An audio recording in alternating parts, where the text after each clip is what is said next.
সাইডে বাংলাদেশ পড়ে গেছে, ও গাঁও যেটা দেখা যায় ওটা হইলো বাংলাদেশ, কিন্তু ও সাইড হইলো ইন্ডিয়া আর বর্ডার দিছে নো ম্যানস ল্যান্ডও 266 কিলোমিটার আসামে আর বাংলাদেশের বর্ডার। আসসালামু আলাইকুম, ভালো আছেন আপনারা সব? আজ আমি একটা প্ল্যান বানাইছি যে আমরা বর্ডারও যাইমু আজ ইন্ডিয়া বাংলাদেশ বর্ডারও, যেগু রেড ক্লিফ লাইন খোয়া হয়, বহুত one of the dangerous border খোয়া হয়। ও ওখানে যাইমু, আপনি তোরে দেখাইমু বর্ডারের বিষয়, কিলা কিলা মানুষ আছেন, কালচার কিলা, ওখানে মানুষ কিলা তাকরা, ও বিষয় নিয়ে একটা ভিডিও বানাই আপনার সামনে আপনারা দেখবা। ফাইনালি এখন আমরা বর্ডারও আইছি। ও এখন দেখাই না আমরা মানে বর্ডারের তার, এটা হইলো আপনার সুইচ গেট, এটা সুইচ গেট। এটা ও পুরা বর্ডার একদম শুরু থেকে শুরু, কিন্তু হালাকিতে দেখা যায় যে এটার জায়গা বেজান জায়গা আছে, ইন্ডিয়ার জায়গা নো ম্যানস ল্যান্ডও, তার লাগে ইন্ডিয়া তার বর্ডার হারাইছে। ও আপনার দেখা যায় এটা বাজি ও সিলেট এই গাঁওটার নাম হইলো সিনিগড় কিতা কয়া নাম এখান আছে। এর বাদে পাইলে হাবিগঞ্জ, এর বাদে পাইলে তোমার সিলেট শহর, মৌলভীবাজার, সব তাও সাইড দিয়ে আছে। বহুত খুশি হয়েছে আমরা বর্ডারটা দেখিয়া, এটার লাগে হালাকিতে দেখা যায় না। আর এই বর্ডারের নাম red cliff line, one of the most dangerous border in the world. But হালাকিতে এগুলো কোনো ডেঞ্জারাস কিছু নাই, কিন্তু নাম দেওয়া হয় খুব ডেঞ্জারাস বর্ডার। আপনার তো আরও দেখাই, ওই দেখুন একদম লম্বা বর্ডার। ও বাইদি আপনার বিএসএফ তখন তোমার সব তারা বাইদি চেক করেন মাঝে মাঝে আইয়া, কিন্তু ইনো জায়গা বেজান খালি ল্যান্ড আছে ইন্ডিয়ার বর্ডার, কিন্তু মানুষে তোমার বেজান খেতুত করেন, তারা আবার জো করতে লাগে একটা আইডেন্টি কার্ড একটা বানাইতে লাগে, একটা কার্ড বানাইতে লাগে, যে কার্ডের কারণে তুমি মাত্র কম সময়ের ভিতরে তুমি ওয়ার করি আওয়া লাগবো।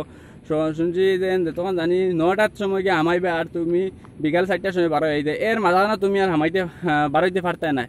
ও যা ওয়ার কোনো খানি দানি অন্য খাইয়া তুমি বারোইতে পারবা, এর আগে তুমি বারোইতে পারতে নাই। এটা দেখ রাই না আপনারা, খুব সুন্দর লাগে, ভালো লাগছে আইয়া দেখিয়া।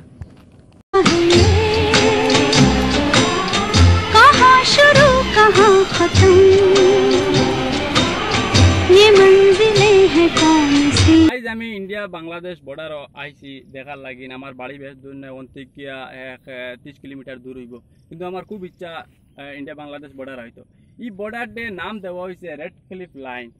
ব্রিটিশের একজন কাইল রেড ক্লিফ নাম আসলে, যে বেটা কোনো দিন তোমার হিন্দুস্তানও আইছে না, হে বেটা আইয়া তোমার অন্য মানুষের একটা বর্ডার শুরু করে দিচ্ছে, রিলিজিয়াস বেসিস দিয়ে বর্ডারটা শুরু করেছে, কিন্তু হেবেটা কোনোদিন এখানে মানে রিসার্চ করছে না এই মানুষের এথনিসিটি, কালচার, ট্রেডিশন সব কিছু কিলা এরকম।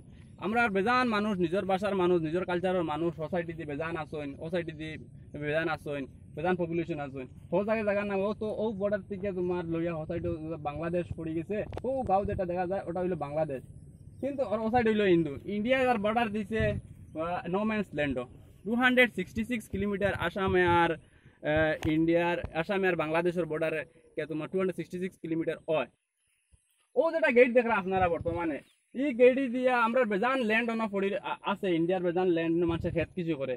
এই যে মানুষের ল্যান্ড দেওয়া আছে, তোমার টাইম দেওয়া আছে, সকল যেটা যারা মানুষের জায়গা আছে তারা খেত করে গিয়া, তারা বিয়ান 9টার থেকে শুরু হইব আর বিকাল 4টা পর্যন্ত তারা অন্য খেত করবো। এর আগে তাই না ভিতরে বারে হামাইতে পারত না, ভিতরে হামাইতে পারত না।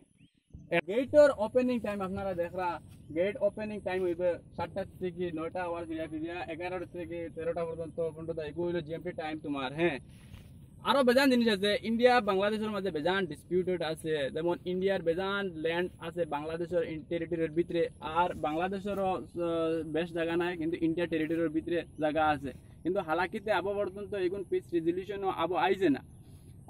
আশা করি আমরা এগু ফটাফট ইন্ডিয়ার গভর্নমেন্টে এগু তোমার সলিউশন বা করবো।